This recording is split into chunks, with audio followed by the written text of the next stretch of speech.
Hello and welcome back to Jack Tracks Contest. Today we are going to be entering Mr. Boulder's 1,000 subscriber contest. He's basically asking us to shout out a couple of channels, as well as show 10 Desert Island records. Now, I kind of went for a different approach from the Desert Island thing. I'm not picking my favorite records, but I'm picking for 1 month on a desert island, what would I want to listen to, what would be refreshing, stuff from different genres. If I get bored of one thing, what do I go to next? That's kind of what it is. But for that, I'm going to be shouting out 3 channels that I think that you guys should check out in the vinyl community. Now, there's a lot of these contests that ask to shout out different artists, to shout out different channels and stuff, and I usually give the same names every time: The Vinyl Archivist, Base to Base with Lisa and Glenn. I always generally go to those guys. But I chose 3 channels that I haven't talked about much. So first one, Hannah over at the Omaha Introvert. She's really introduced me to a ton of power pop and post-punk stuff, which I really enjoy and I'm really getting into, so I love her channel for that. Sonic Flair, Danny K, I think he does a very good job over there. He's not a very hardcore, he is a hardcore audiophile, but he doesn't make it seem like a harsh topic almost, if that makes sense, where he's spitting facts in your face and you're confused. And I'm a beginner record collector, so for the audiophile realm of things, he's a great channel to watch. And then a channel that's not really associated with the vinyl community, but more of the Rush community, and it's Rush fans. Basically, they do a Rush roundtable where special guests come on. Rush Jeopardy. It's a really entertaining channel if you are a Rush fan. Okay, let's get on to those 10 records that I would pick for a desert island. Now, they might be in a weird order because I just picked them out as I went. But first up, we have the funk soul masterpiece, Songs in the Key of Life by Stevie Wonder. After listening to rock, some jazz, I feel like I'd get a little tired of it, and to just throw this record on would be really enjoyable. This is the collector's edition. Maybe it's the regular edition, but on the hype sticker it says collector's edition. Comes with this 45 of Saturn, Ebony Eyes, and All Day Sucker and Easy Going Evenings. So it's kind of a EP that goes with the record. But this is an incredible album.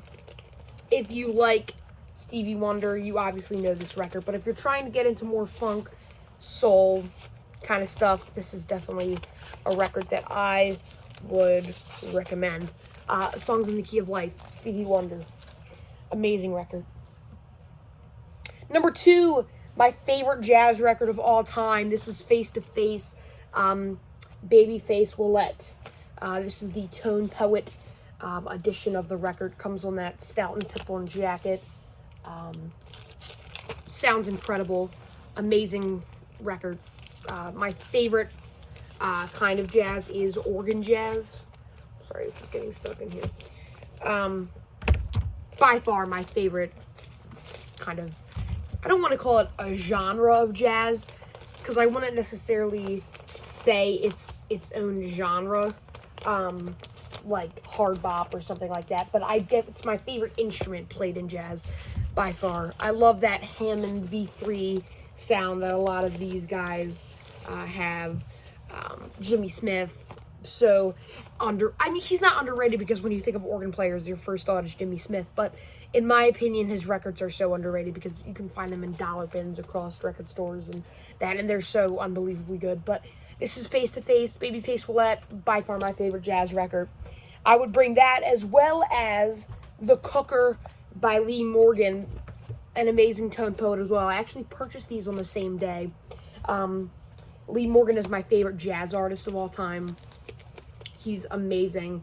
And I want to say I gained respect for him after watching the documentary on Netflix, but I definitely grew an appreciation for his music, knowing what he was going through as a person and what his family was going through, and to learn more about about him and his wife was really fascinating. Obviously, it was a tragic story, but I would really recommend the documentary, I Called Him Morgan, which kind of tells the story of Helen Morgan, his wife. But yeah, there we go. The cooker, Lee Morgan. This is number 4. The Zombies, Odyssey and Oracle. My favorite record of all time. And I know I'm going with a lot of favorites here, but it does get a little more into the not favorite and kind of compilation stuff at the end. But this is, in my opinion, the best record of all time. I mean, Carousel 44, Time of the Season, A Rose for Emily, deeper stuff like Butcher's Tale and Beechwood Park, and you got the 2 kind of really happy songs. I Want Her, She Wants Me, and This Will Be Our Year. Best record of all time. Totally would have to bring that with me. And next, I'm counting this as 2 records, but it kind of is one. I would need to bring some Beatles with me. So I picked the Red Album and the Blue Album. Both kind of highlights their work from their earlier and later years, so I would definitely need both of these on a desert island. Next up, the amazing debut album from Skid Row. This is probably one of my favorite records of all time. Used to be my favorite. Probably really still up there. But you got Big Gun, Sweet Little Sister, 18 in Life, Youth Gone Wild, I Remember You, and then one of my favorite songs of all time, Midnight Tornado. Dying to see Sebastian Bach live. He came to my home city, Baltimore, around, I want to say a year ago, and I missed it, and I'm so mad that I missed it. But hopefully he tours again soon. Doubt he will. He tours like every 5 years, but hopefully I will get to see him Monday. Yeah, there we go. Skid Row. And I think we have 3 left. Yep. This is Rush, Time Machine 2011. Now, this is a live show that they played in 2011, and I chose this record. Not really a record. It's kind of a 4 LP set. I think it's 4. Yeah.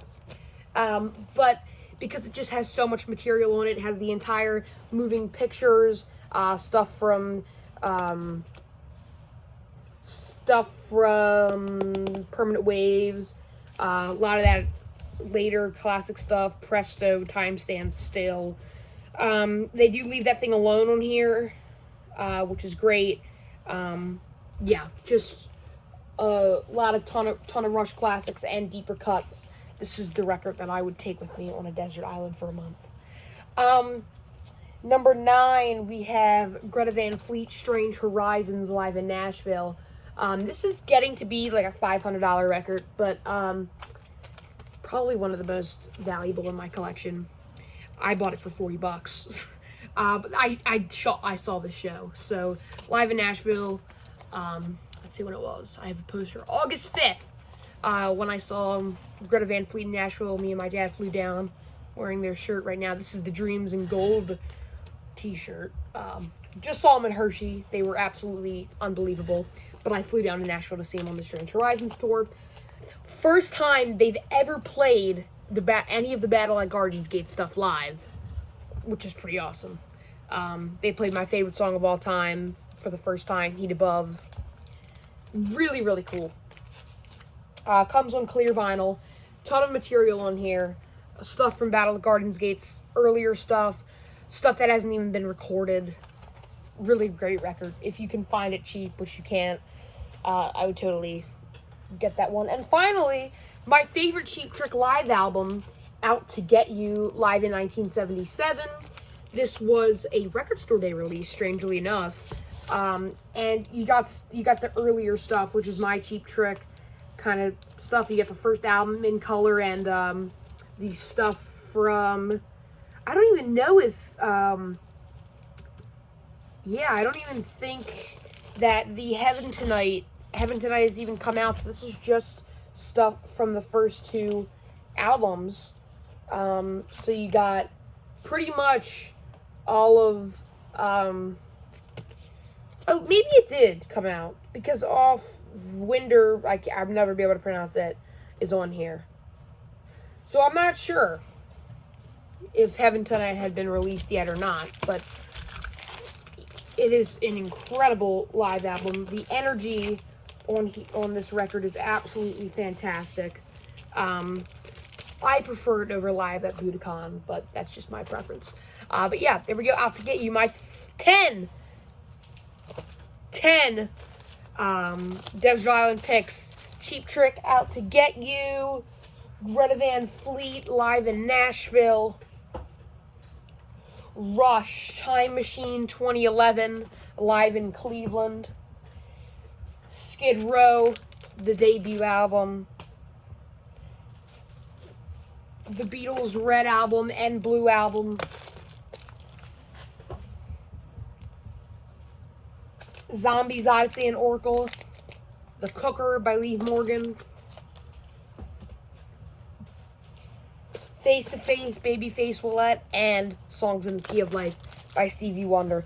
There we go. That's my list. Huge congrats to Mr. Boulder for reaching that 1,000 subscriber milestone. And as always, thank you so much for watching this episode of Jack's Tracks Records Contests.